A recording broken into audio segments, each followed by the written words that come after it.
Hey guys, welcome to It's Cardist Art, and I'm Rony Saha, and I'm going to teach you a unique card flourish, which is not really a classic move, but it's one of the most eye-catching flourishes that I've ever learned. And the move is called WATERBEND. One of my subscribers suggested me to make a video on this, to give a tutorial on this, and I want to give the credits to best Cardist Alive. Go check out their channel. Their channel is the compilation of many the greatest cardists in the world right now. They control this channel, they maintain this channel. You can check them out. I can give the link in my description. So the move was originally created by Joe Feldpausch, and I will try my best to give you the best tutorial on the WATERBEND flourish. So without getting further ado, let's start. Hey guys, so here is the tutorial of WATERBEND. So at first you have to hold the deck in elevated straddle grip. I'm using my left hand because I'm right-handed. If you are left-handed, then use your right-handed like that. So at first hold the deck in straddle grip. Now take your other hand and split almost half of the deck. Now I'm not telling to break exact half of the deck, but take some less cards so it will be easier for you to do the FAROE. Afterwards you can do the WATERBEND really easily. Now after you have done this, you have to do the FAROE shuffle. Now if you don't know how to do the FAROE shuffle, I have a tutorial on my channel, so go watch that. I will put the link in my description. So after you split the deck in half, in almost half, as you can clearly see, the upper half have some less amount of cards than the lower half. So after you did that, you have to do the FAROE shuffle, just like I did. Now after you did the FAROE shuffle, don't complete the FAROE like this. You have to pull the right hand's half, your dominant hand half, and pull it to the middle part of the other half.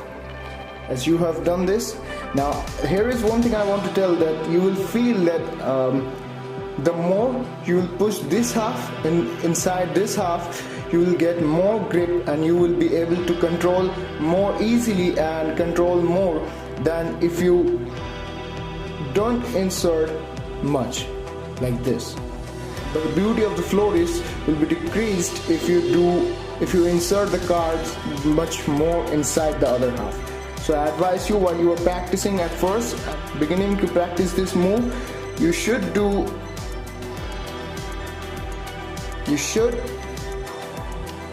make the upper half's cards insert more, so you will get more control on the cards, and you can do the WATERBEND easier than doing it by inserting not more like this.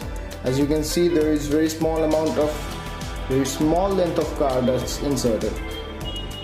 So after you've done that, you have to bring your other left hand's thumb, as I say this because it's not my dominant hand. No, you have to bring your non-dominant hand like this and put it in the conjunction point of these halves right here. You have to put your finger right here, and after you did that, make sure that the cards are in the exact position as it was before, like this, and you have to make the formation like this. It's an awkward situation, but you have to place the thumb like this, that you will be able to hold the cards with only your one hand. As you can see, I'm covering the whole deck with my whole hands, all of the fingers, and my thumb is in the conjunction of this both halves. So after you did that, now take this packet, now take this formation and place it in the middle fleshy part here, Place it in the fleshy part between the thumb and index right here, like that. And after you did this, you have to see from a better angle the conjunction point where your thumb was placed will be shifted, and now the place will be taken by the ring finger of your dominant hand, like this, and your thumb will be replaced like this. Your thumb will be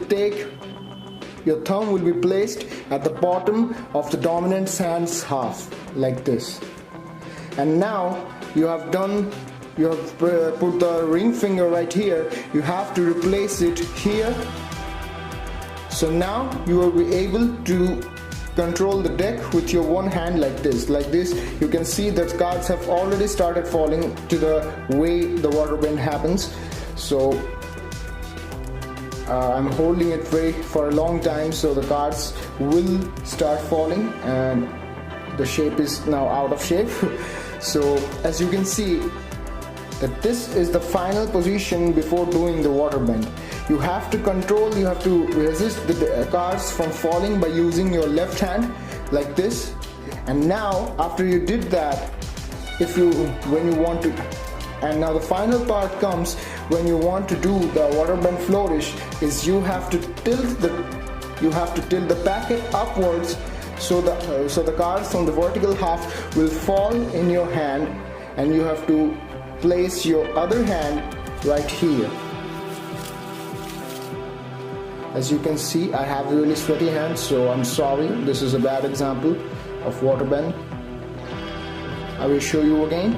Now take that half of the deck, almost half of the deck at first, don't take exact half. Now do the FAROE, pull the cards to the middle part of the other half. This end of this half will touch the middle part of your thumb and index.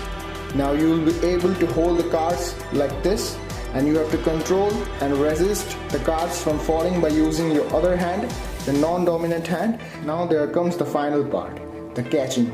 Place your thumb right here. The final position, after you've taken the thumb, you have to curl these fingers. I have to test this. You have to curl these fingers like this, so the cards won't fall in the ground after you've done the water bend flourish. I'm gonna show you from a different angle, I think. As you can see that the cards, I'm holding it from here, and my other fingers are curling so the cards won't fall in the ground. This is the clear angle to see. So now you can probably guess what's happening in the final position. I'm gonna show you the final time, so I hope you'll get it very easily. First, break the cards in two halves. Now do the FAROE. And one more thing I advise you is that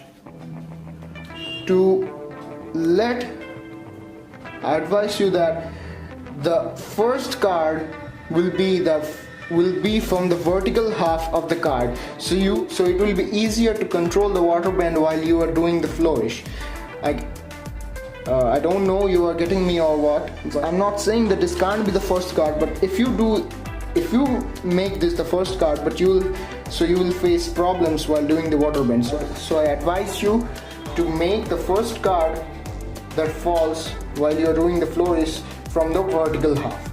So after you've done that, bring your thumb right here at the bottom of the horizontal half.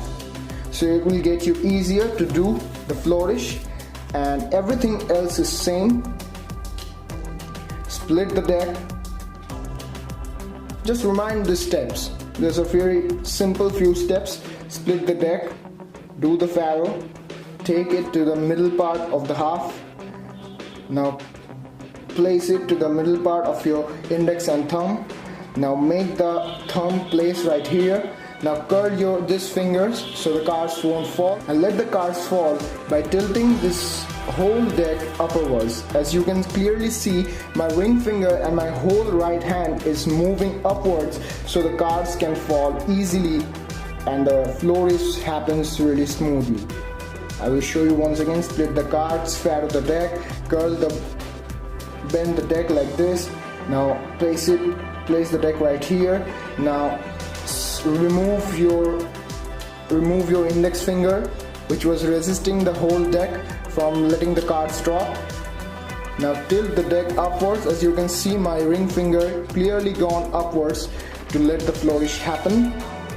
So I think you got me. So this was the tutorial of water bend. The move bends the flow and the way that the cards was going to fall. So I think that this is the reason why it's called the water bend, because it's like the variation of casket. I know you've seen casket, and I told you that FAROE is the shuffle which is the beginning and an idea of many shuffles. So this was one of them, as one of you requested me. So request me more moves so I can give you more tutorials. I know your suggestions. And thank you for subscribing my channel. Thank you for watching this video. If any of you are watching this long, so thank you very much. Like, comment. I need your support a lot. Thank you everyone.